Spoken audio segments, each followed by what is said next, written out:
yop bien ya me Giêsu me ublei ba i chi sa kan lo jing in kan ran na mar chonga ala jing im ban pa halor ding na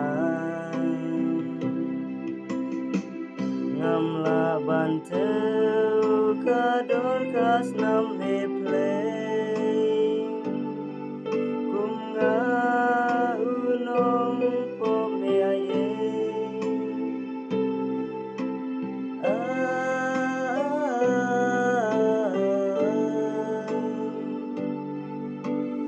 ila yop bien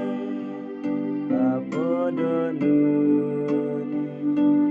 ya me try